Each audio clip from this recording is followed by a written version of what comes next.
Hey everyone, welcome back to the channel and welcome to part 2 of the Flashforge Creator 5.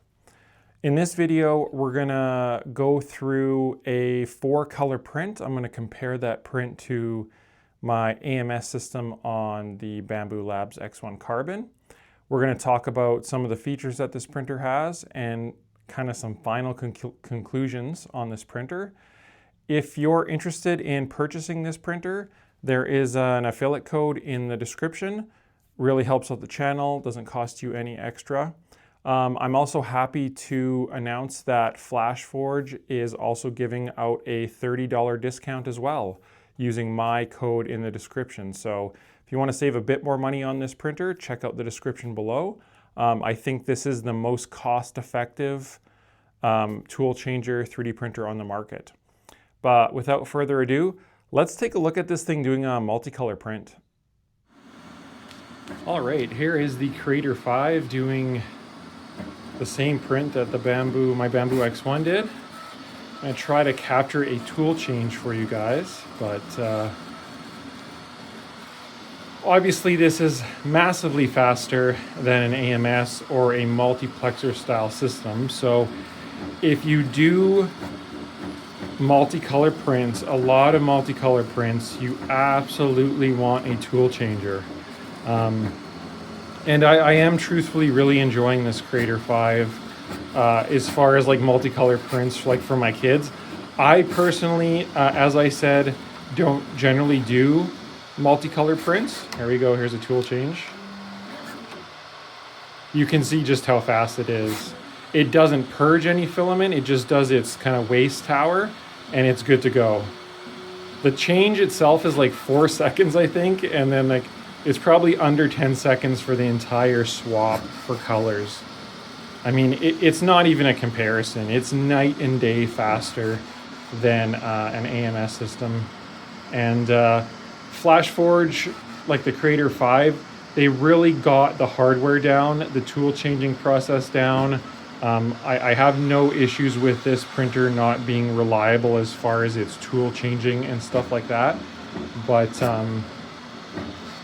yeah, we'll see if it can do another tool change here for you. I think it's just going to finish up this gray filament here right away, and it should do another tool change. Yeah, here we go. There it goes, already a new color. Doing the waste tower there. So yeah, just so much more efficient than a multiplexer or AMS style system. All right, well, I think so far you can see the obvious difference with the waste that an AMS style system has compared to a tool changer. So that's just all filament that is completely wasted on my Bambu X1 Carbon with an AMS system. You can see it did a fine job. This print took 9 hours and 3 minutes. Like I say, multicolor print-wise, it printed perfectly fine, but I mean, that's excessive, and you're gonna see here in just a moment, the time is very excessive.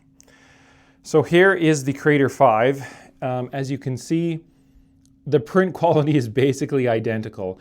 The only thing I notice on the Creator 5 is the overhang here for this forklift is maybe not as good, but I would attribute that to slicer profile. Again, I'm sure the community is going to really dial in the slicer profiles and make that better, so I wouldn't consider that to be a negative on the printer.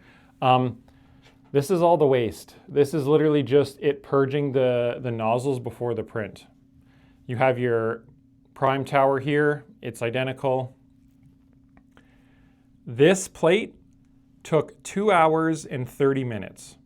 I mean, I think it's pretty obvious that if you do a lot of multicolor prints, you need a tool changer. The AMS systems, multiplexers like that, they don't cut it for multicolor prints. The most important thing, you're wasting so much time. So you know, that's pretty obvious there. And this is actually just like a forklift, like one of these popular kind of card prints. It's maybe not the most taxing multicolor print, but you know, it does have to do an inner color there and an outer color, and all of the connections are very nice and clean and all that kind of stuff. So again, much less than half the time with basically the same exact print and almost no waste. So yeah, very happy. If you're someone who does a lot of PLA multicolor prints, PETG multicolor prints, that type of thing, I think this is a really good printer for you. I don't have a Snapmaker U1 to compare to. However, this is cheaper than the Snapmaker U1. So there's that.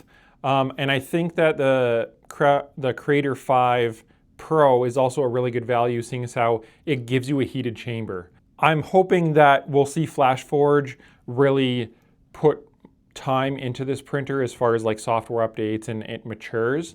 I would really like to see that. The downside really for me on this printer would be no Orca slicer support. That's not a Flashforge only thing. That's a normal thing for a lot of 3D printers when they come out. I would like there to be a way for Orca slicer to talk to this printer via Wi-Fi. And for those of you who have Linux, there's no Linux slicer for this. So I'm sure you could do a workaround with like slicing an Orca to USB and then printing on this. You're gonna have to fiddle with the G code and stuff like that to make it work.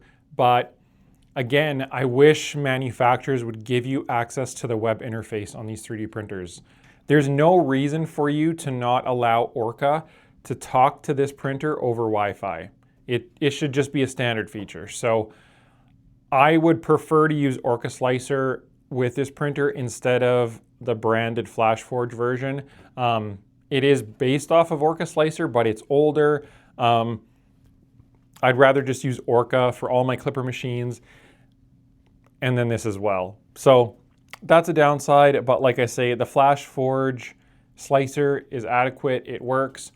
I'm sure eventually there will be some sort of Orca support. I mean, that came with the Bambu printers, Creality printers, all that kind of stuff. There are Flashforge printers in Orca, but not the Creator 5, because again, the Creator 5, there's no way to access this via the IP address. There's no way for Orca to talk to this printer over Wi-Fi as far as I know. Again, this printer kind of just came out, so the printer does have all the features you expect as well, like filament runout.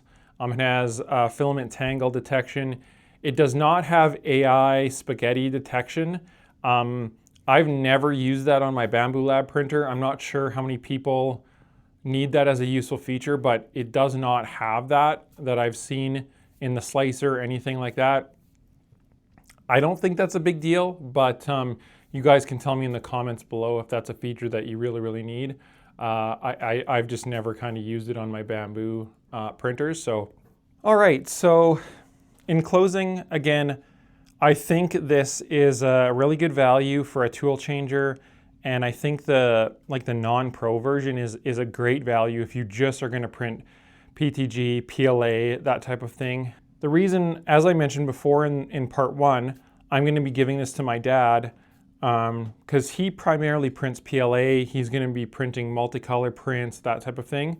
I would absolutely spend my own money on this printer if I did multicolor prints. Hope you all enjoyed this. Leave any questions or comments below, and I'll catch you all over on my Discord. If you'd like to support the channel, feel free to check out my Patreon. I'm trying to grow that this year. And thanks everyone for watching.